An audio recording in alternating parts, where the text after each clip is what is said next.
some people think that I give a lot away in my writing, and they're worried about the things that I expose, and they ask me, how can you do it? How can you say so much about yourself? But the fact is that I'm actually quite a secretive person. I'm born under the sign of Scorpio after all, and I think that sometimes I use my confessions, the things that I choose to tell people, as a way of controlling exactly what it is that people know about me. People are surprised occasionally by what exactly I tell. For example, a friend recently asked me about a blog post that I did in which I talked about a religious practice that I'm involved in. And she said, aren't you worried about what people will think? That some people will think you're strange, that some people won't understand, that some people will reject you because of what you say. And that is a risk that I have to take.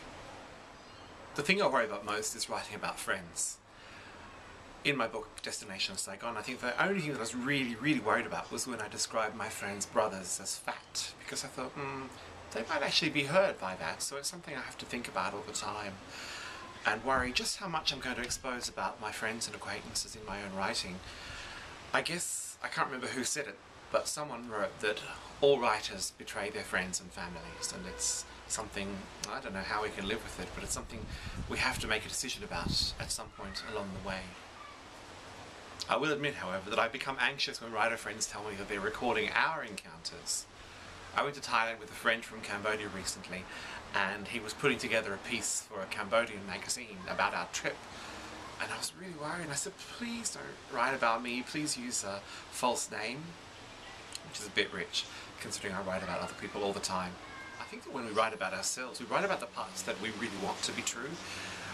We write about, well, I write about myself as someone who's dangerous and daring and ever so slightly glamorous. They're the parts of myself that I want to exaggerate and express. And also, I think I tend to write about people that I know who are outrageous, who are outgoing, who are larger than life. My poor, boring friends almost never get a look in. So I tend to write about criminals and people who've done bad things, a la Jean Genet. People ask, how can I make my personal writing more interesting? And there are a couple of tips I'd like to give you. The first is to name drop. Name dropping always works. No matter how little you've known the great and the famous, you can rope them into your story, even if you've walked past them in the street. There's an art to it, but let me tell you, audiences are fascinated by this kind of gossip. I'd like to read you an example by one of the masters, E.F. Benson. He was a great memoirist and a great fiction writer, and he was an inveterate name dropper. And in his book, As We Were, which is the most beautiful account of life in Victorian England, I'll give you an example of one of his sentences. That night, I was with Lady de Grey in her box, and for the first time, opera profoundly moved her, for she knew that her friend Ternina would never sing again. Wonderful.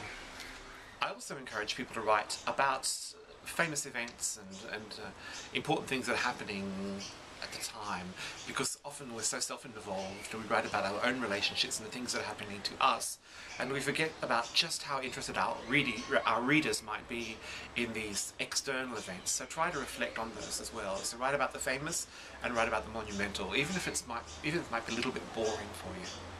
And my second tip is to write about festivals and holidays that people might understand, or occasions, because these are big events which all readers share, and yet you can put your own unique spin on them, which will give your readers a great clue as to your personality. In the same way, it will also give your readers a way in to your writing and to your experiences, and give them something to compare with.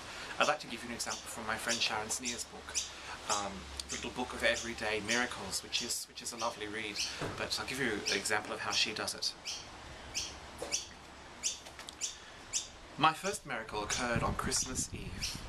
Like children the world over, I waited for Santa Claus every year, and every year he came without fail. So it's a wonderful way to lead us into an experience that we've all had, and yet we know something unique is about to happen.